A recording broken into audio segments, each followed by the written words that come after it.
What does it take to run developer relations on a global scale, in a way that we are going beyond the basics of just saying, hey, well, these other people did these things, perhaps we'll do those things as well? How do you actually do it as a proper discipline where you have accountability and you have to have a plan? Well, we're going to find out. So Grace Francisco will join us. She's from Roblox, and she's going to share her view on how to run a global team with her talk, Gloriously Global. So everyone on your feet, and let's say thank you to Grace. Welcome.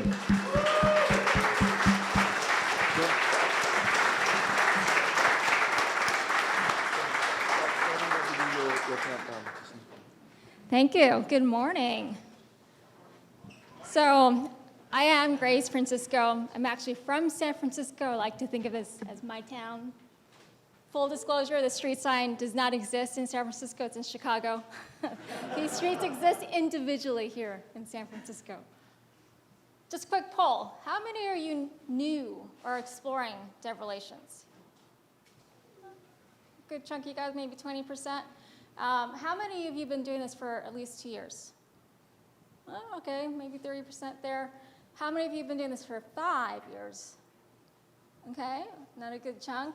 10 years or more? Oh, look at that, so it drops off there. Thank you.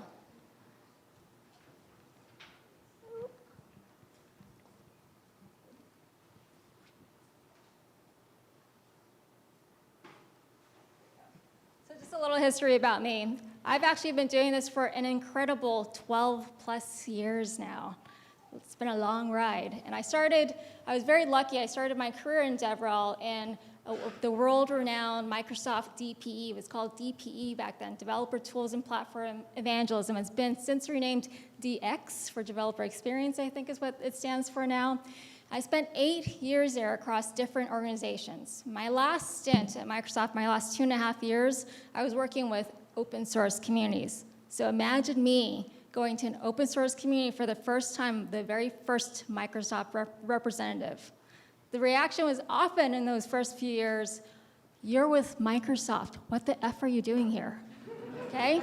So you get kind of used to that, and you find a way to bridge the conversation really quickly and build those relationships. And I have to say, at the end of that time that I was working with open source communities, we actually were getting some traction, and they're continuing to do that. So I'm really proud of that work. You haven't lived in evangelism until you've done that kind of work. Since then, I've been, for the last 3 years, working at Atlassian building a new global developer relations organization. Most of my talk today is about that. Even in the early days as I was building up this team, we were actually spread across East Coast, West Coast, London, Amsterdam. By the end, we were spread across also Austin and Sydney, a home office in New Jersey, a home office in Belgium. We were spread across the entire globe. But full disclosure, I am now just recently moved over to a company called Roblox. And at Roblox, we like to call our platform the Imagination Platform. And I love this gig because I'm actually working with developers who are creating new experiences. And these developers, the average age is from 13 to 22. So talking about completely new developer segment, this is an amazing opportunity to work with those emerging developers that are coming in. And also, full disclosure, this is my new team.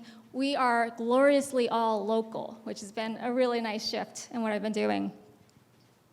But I came here to talk about global teams, what it's like to lead and work within a global organization. And there are some upsides, right? I mean, you get to travel the world. How glorious can that be? I mean, it is really amazing, seriously, all right? Then you get the cultural learnings, the global perspective. You know, it's a great selling point. It's awesome. Now, this is a picture of a gigantic oak tree that recently fell in my yard, and that's broken fencing there. Massive, massive tree that fell over. As many of you know, we've had a deluge of rain this past spring. A ton of rain after years and years and years of drought. And, you know, the poor tree was, you know, wanting some water. Good thing, right? But too much of a good thing can be not so great, especially when it breaks your friends. So similarly, with global evangelism, that travel, as glorious as it can be, may not be so glorious when it's too frequent, when it's unexpected, when it's arduous and you're sitting in coach for 15 hours to get to Sydney. It can be difficult, right? And if you are working in a global organization, you do have those long hours where you're meeting with people really early in the morning, Europe time zone, late afternoon, late evening for the Sydney folks. So you have really long days. But it doesn't diminish the fact that you do get those cultural learnings and that global perspective. It's a great experience. But those are things you need to think about in terms of what is not so glorious about being a global team. Now, I know some of you were at DevRel Conf last year, yeah? Hands, anyone? All right, so you may remember that at that conference, I got to the slide and I was really trying hard to channel Oprah Winfrey. I'm gonna save you that horror today, okay? So my point is, there are a bunch of companies now that wanna publish APIs, right? You guys know. Even banks are publishing APIs. My God, that's kind of scary, right? But they're also realizing that to be successful in driving the adoption of these APIs, they must also have dev relations. My God, that's great. It's creating demand for people like you and me. That's wonderful. However, as one recruiter put it to me, he painstakingly came to me with just a stressful look on his face, and he said, I'm trying to help you, but you are looking for not just a unicorn. You're wanting me to look for a unicorn. You want me to find a unicorn that poops rainbows, okay? This is mission impossible. And it gets worse. You want me to help you build a team of these unicorns, all right? It makes building these complex sand structures like a simple thing. This looks like really simple, right? So we all know evangelists don't grow on trees, right? We don't come from trees. So where do you find them? I get this question all the time. Where do you find these evangelists? So I hope that you're not doing a Google search for evangelists or developer advocates or developer relations, because the fact is, not many of us actually hold this professional title. So where do you look?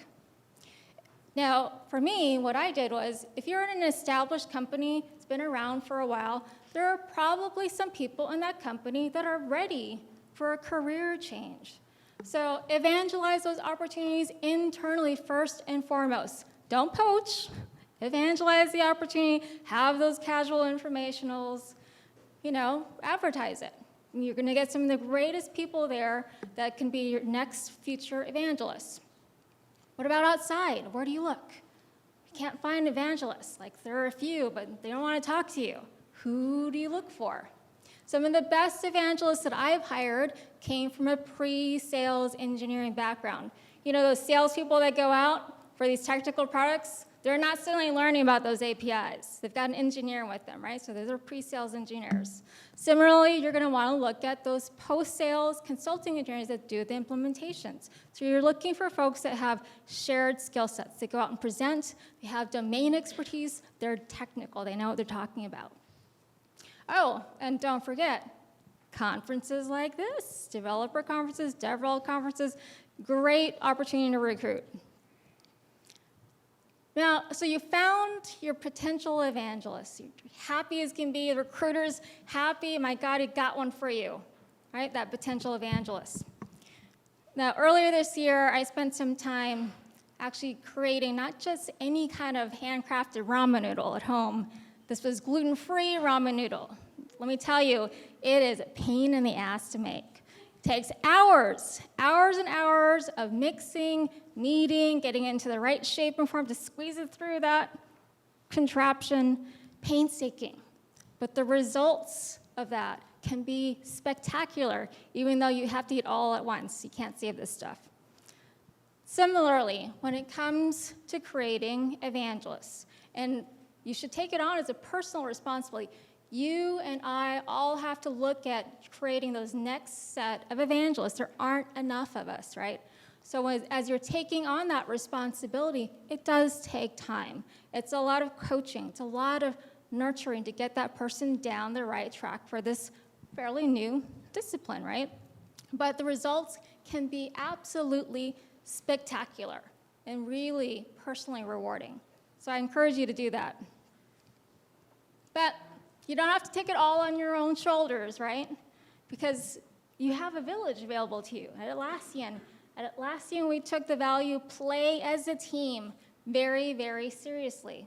And what that resulted in was we had teams, we had product offering us content, we had engineering offering us content as well as technical mentoring. Whenever a new API or product came out, they were there for us to help us get us up to speed. And it wasn't just that, it was whenever we were ready with that next technical article, whenever we had that next presentation, we had a whole set of people across product, across marketing, across engineering that were willing to sit there with us and watch those presentations, review those blog posts, and give us feedback. It takes a village. Every day they made us better evangelists. So just like with children, a village makes you better. And as you're building this global organization, right, you have to start thinking about what are those special roles that I need on my team, such as that person who is actively looking and caring and feeding your community, right? That's an active thing that has to be done. It can't be just a part-time thing. So you got someone who's your community wrangler. And then you've got folks probably on your team also that you want to look at as they love being on the road, they love doing those thought leadership talks. They are your outbound speakers. And then in some part of your team, you may have some folks that are more what I call partner evangelists, right? Their whole goal and charter is around making sure the strategic partners you're working with are successful in using those APIs that you're producing, right? And then towards the end of my time at Atlassian, we actually started hiring in Manila some dev support staff, folks who were listening to all of the questions and issues on our developer forum around usage of our product APIs. So those are folks that were actually inbound focused, just listening for those questions. So then you've built this global team, right? And you suddenly realize that you are across all these incompatible time zones. What in the hell do you do to keep in sync? Well, for us at Atlassian, I'll tell you exactly what we did, which was we had a tool, we call it HipChat. So HipChat actually has an integration in it that you can use in your team room. And that integration was stand-ups. It's a simple thing, right? And you guys mostly familiar with stand-ups, hopefully. And we didn't do it at the same time every day, because obviously some people would be asleep. So whenever your day started, you posted your stand-up. And that stand-up macro allowed you to quickly call for a summary during the day, what were people doing, which was great for me as a leader. But you know what was even better is that the teammates would run that report to look at what people were doing during the day, because it was virtually our hallway conversation. Even though we weren't in the same place, it acted as our hallway conversation to look at what other people were doing on the team, how we could help other people, what else could we do, who was stuck, what can we do to help push that forward. So use that as your hallway conversation, no matter what time zone you're in. Second is video. I cannot advocate for video enough. And I'll be honest, when I started Atlassian, so Atlassian has things set up where video is enabled everywhere. You got on your laptop, every meeting room is set up for video. Video is on by default. It's the first company I went to where it was like this. So, in the beginning it was kind of weird. Sometimes I had to work from my home office, and I actually had to get on my pajamas and actually wear real clothes to get on a call. It can be uncomfortable, but when you're working with a global team, it is so essential and important to have that video time. Now, bandwidth may not cooperate with you in a lot of cases, especially when you're going from US to Australia. However, the intent is always to do that FaceTime, whether it's Blue Jeans or HipChat or whatever technology you're using, and then back into audio, because there's so much nonverbal communication that happens that you need to really understand. If someone is overloaded, or someone is stressed out, or someone is really happy, you want to see that and be able to understand how to adjust in your team. And then lastly, with these incompatible time zones, what do you do about all-up team syncs? Someone's going to suffer if you do just one, right? So what I did was I would do 2 in one day. One that was optimized for the folks that were in Europe as well as on the East Coast, and the second one later in the day was about the folks in Sydney as well as the West Coast. And the truth is, what happened organically was the folks that could make it to both when time allowed often did. And that was fantastic. And I encouraged it because they acted as sort of that continuity and that glue in that team. So it wasn't just me bouncing between these two meetings. You know, giving that team synergy was such an important thing for all of us. So I'm going to switch gears here. We talked about building your team a little bit. And now I'm going to talk about budgeting.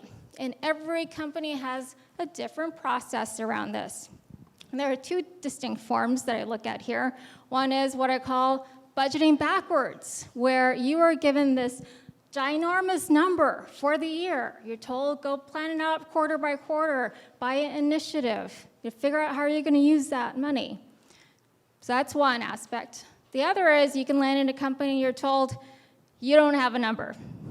Okay? That freaks some people out. You have no number. You've got to go and think up every single time you have a need to spend on something. And what I would have to say to you guys is, don't worry about it one way or another, because the reality is you get that big number you work backwards from, you're still going to have to justify and rationalize every spend that you make, no matter what. And if you go forwards and you think up, same thing. So the process is very similar. It's just a matter of whether you're budgeting backwards or you're budgeting forwards. And then with respect to events, that's one of the first things that comes to mind around what you're going to spend money on. But in a global organization, the first thing you should be thinking about with respect to events is, who am I going to partner with? Who am I going to share this funding with, right? Because there's probably a product marketing org, a field marketing org, a corporate marketing org that has an interest in going to that same event. So share the load, because events are super expensive. And it's not just that they're super expensive, there are a ton of heavy lifting, right, and execution. There's a ton of planning that goes on there. So share the love, share the pain around events with other teams. And specifically, too, when you think about those third-party events, there's probably a developer event somewhere in the world every single day of the year at this point, right? So pick your events carefully. And to Donnie's point, segment, figure out which segment of developer audience really matters to you and go to those events, right? And then swag's a fundamental. Whether you're paying for it or another group is paying for it, make sure that you are weighing in around the swag that resonates with your audience, because the last thing you want to do is go to a conference giving out swag that ends up right in the conference trash, right? So make sure it resonates. It's something that people feel comfortable and really happy to use. Then lastly, around budget, travel. And I point this out for the simple fact that if you're in a global organization, DevRel is easily the highest travel budget across the entire organization, which means what? It means that you are under heavy scrutiny by the CFO or people in finance, as well as other senior leaders, right? It's a lot of money. So what I would tell you is make sure that you are teaching everyone on your team about budgeting around travel, what it costs to go on an international trip, what it costs to go on a domestic trip. Fiscal responsibility is something that you really want to have in your team and have them understand that, you know, bouncing around the world may be fun, but it's a company investment. So help them understand and budget for that. And then offsites, if you are truly a globally dispersed team and you are not in the same location, I cannot advocate enough for this. It's worth every penny if you plan for it correctly. So we did this quarterly at Atlassian because literally we were not in the same office, any of us. And it's worth it because these are high-value resources, right? So as much as you can help them collaborate and network and work together, it benefits them, it benefits the company, it's all good stuff. It's also the best opportunity for you to really get into that room and reassess what are the initiatives we have in play right now? How can we do this better? What do we need to change to make this a better operational team? Okay, and then shifting gears one more time. So you've hired your team, right? You figured out how to deal with the budget aspect, but there's still so much work to do. How do you scale what you're doing? We all know, most of us know, content is king, right? Most of us spend a ton of time investing in creating great technical content for our audiences. But the key here is making sure, and Donnie had this point as well, which is go where they are. You've got to make sure you're shepherding your content to those social channels where your audience is really listening. Don't expect them to come to your web assets. Publish it there, but make sure you're also shepherding it across to Hacker News, Reddit, whatever other developer social channel really matters to your particular audience. And then lastly, champion your champions. Build a program around them, right? Champions externally have a level of credibility that no evangelist on your direct team does, because they are external, they're not being paid by you, they love your product, they're your craziest, most enthusiastic fans. Build a program around them. Give them whatever they need to help them help you, right? So give them tutorials, give them exclusive insights, give them pizza money, swag, whatever it takes to help them build out their network effect and be that enthusiastic fan for you, right? And in some cases, not only are they your best champions and fans externally, they can end up being some of your best employees. So when appropriate, hire a champion when you have those openings. So that was a lot to cover in a very short time. Just to wrap up, remember, you're not just hiring any kind of unicorn. You are hiring a unicorn that poops rainbows, for real, right? You also are taking on a commitment to help generate those next set of evangelists, but not on your own, right? Do that with your village. Second, budgeting. Don't freak out. Budgeting forward, budgeting backwards. Use your evangelism skills to get what you need, right? So apply it with your CFO, apply it with those senior leaders that you're asking for that money for. And then last but not least, scaling your reach. It's all about making sure that not only do you build out quality content, but that you make sure you're shepherding it across to the audiences that you want to target. And then champions. Champion your champions. They will do so much for you. And then last but not least, I am so happy to be here. Developer relations in my time, my 12 years that I've been doing this, has shifted a ton. And that is part of the reason why I'm still doing this kind of work. Every day is a new day. You learn something new. Push yourself to do something new. Push yourself out of your comfort zone, and it will reward you. So thank you. I appreciate it.